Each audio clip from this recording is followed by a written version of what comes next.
जय Jagannath. Bleaching powder प्रस्तुति एवं व्यवहार देख पिला माने ब्लीचिंग पाउडर प्रस्तुति केमिति करिबा। ब्लीचिंग पाउडर जो देछि पिला माने शुष्क समित चूर्ण कोन करे पिला माने शुष्क समित चूर्ण। शुष्क समित चूर्णर संकेत होछि पिला माने CaOH रो हल्टो।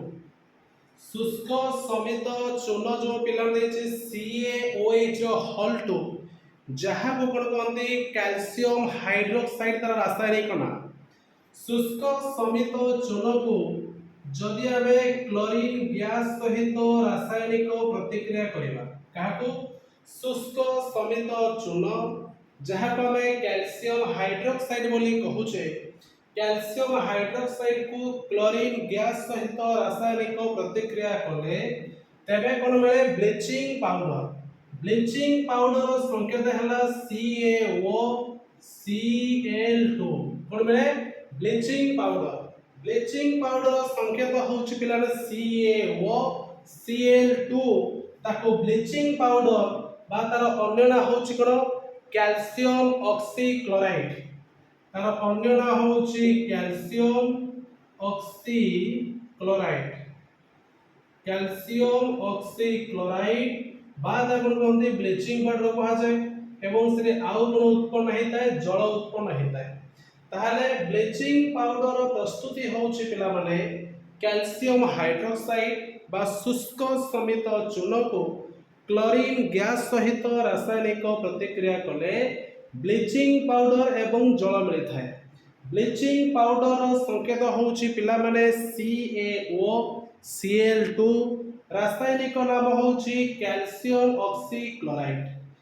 बुझेला कि नहीं पिला माने शुष्क समित चूर्ण को क्लोरीन गैस सहित रासायनिक प्रतिक्रिया कले ब्लीचिंग पाउडर बा कैल्शियम ऑक्सीक्लोराइड सहित जल उत्पन्न होता है। यह होछि तमर प्रस्तुति। तेबे पिला माने कोन सिखिले शुष्क समित चूर्ण जहाँ में कैल्शियम हाइड्रोक्साइड CaOH हल्टू बोली कहिबा। शुष्क समित चूर्ण को क्लोरीन गैस सहित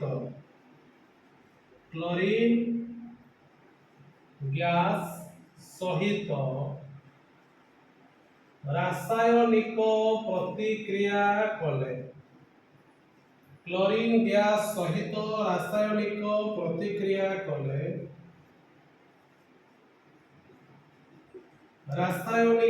प्रतिक्रिया कले ब्लीचिंग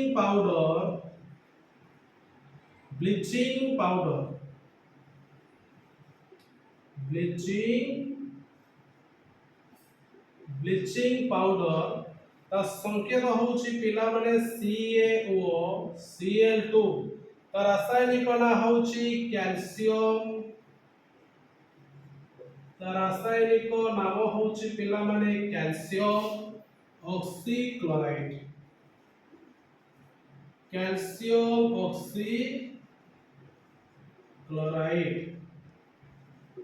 सृष्टि होता है।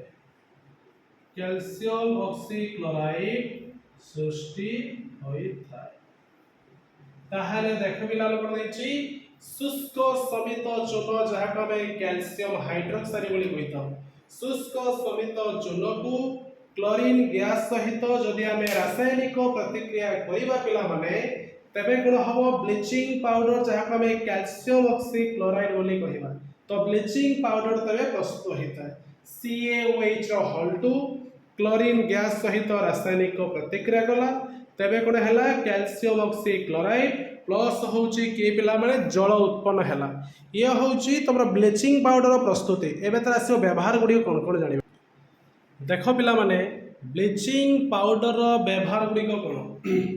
ब्लीचिंग पाउडर व्यवहार होची बयन शिल्प रे कपासूता और सोना वस्त्र को कागज कलरे काठ मंड को और लंड्री रे सफा लुगा को विरंजन करिबा पई ब्लीचिंग पाउडर को व्यवहार करा जाए। द्वितीय पॉइंट होची अनेक रासायनिक शिल्प रे जारक भाव रे मध्य ब्लीचिंग पाउडर बा ताको कैल्शियम ऑक्सीक्लोराइड बोली मध्य कहा जाए व्यवहार करा जाए। जीवाणु नाशकारी पदार्थ भाव में पानीय जल को जीवाणुमुक्त करने आम ब्लीचिंग पाउडर को व्यवहार कर ये पिला माने तुमर गला ब्लीचिंग पाउडर प्रस्तुति एवं व्यवहार। देख पिला माने ब्लीचिंग पाउडर प्रस्तुति पर एवं तुम प्रश्न नंबर 2 आसी plaster of Paris. Plaster of Paris तार रासायनिक नाम हूँ पिला माने कैल्शियम सल्फेट हेमीहाइड्रेट। तेबे से प्लास्टर ऑफ पेरिस जहाँ को आम कैल्शियम सल्फेट हेमीहाइड्रेट बोली कहिबा ताको आम केमिति प्रस्तुत करिबा। देख पिला माने जिप्सम के तार मुख्य उपादान तमरा होची जिप्सम। जिप्सम रो संकेत होची पिला माने CaSO4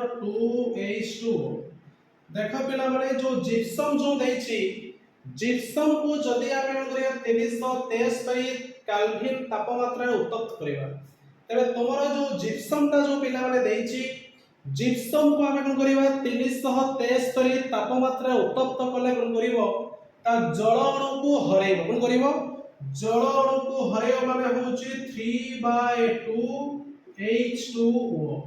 तेबे 373 कोन कला केल्विन रे जिप्सम को ताप प्रयोग कले जिप्सम रो संकेत होछि पिला माने कोन CaSO जिप्सम।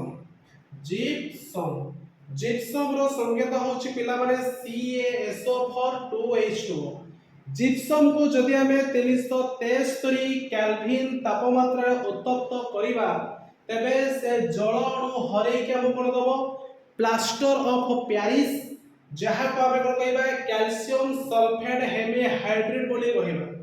ताहले CaSO4 हाफ H2O एटा को पिला माने हम कोन कहबा प्लास्टर ऑफ पेरिस बोली कहबा। कोन कहबा प्लास्टर ऑफ पेरिस रासायनिक संकेत होची CaSO4 हाफ H2O तार नाम होची प्लास्टर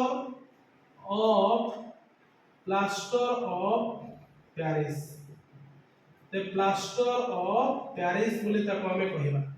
तारे बुझेला पिला माने प्लास्टर ऑफ पेरिस रो प्रस्तुति होची जिप्सम को 373 केल्विन रे उत्तप्त कले ता जल अणु हरई प्लास्टर ऑफ पेरिस बा कैल्शियम सल्फेट हेमीहाइड्रेट मिली थाए। तेबे से जिप्सम रो संकेत होची पिला माने CaSO4 को 373 केल्विन रे ताप प्रयोग कले प्लास्टर ऑफ पेरिस बा कैल्शियम सल्फेट हेमीहाइड्रेट मिली थाए। एबे जानिबा प्लास्टर ऑफ पेरिस रो व्यवहार गुडी को कोन कोन। देखो पिला माने प्लास्टर ऑफ पेरिस रो व्यवहार कोन। व्यवहार होची भांगी जाइथिबा हाड़ को ठीक स्थान रे रखिबारे सहायता पाए हमर जो डाक्टर माने सब अछंती डाक्टर माने व्यवहार करथवा प्लास्टरटा होची कोन प्लास्टर ऑफ पेरिस। कोन सेटा होची तमरो प्लास्टर ऑफ पेरिस। द्वितीय कोन होची प्लास्टर ऑफ पेरिस होची धड़ा पाउडर ताहा जते बेले तमरो जल सहित मिसिबो पुनर्बार कोन करिवो जिप्सम रे परिणत हबो तो ताहा होची अत्यंत शक्त एवं कठिन। तृतीय कोन होची पिला माने कंढेई साजसज्जा सरंजाम पृष्ठ को चिक्कण करिबा पई प्लास्टर ऑफ पेरिस को बहुल भाव में व्यवहार करा जाय थाए। तार ये होची पिला तुमरा प्लास्टर ऑफ पेरिस रो प्रस्तुति एवं व्यवहार। जय जगन्नाथ।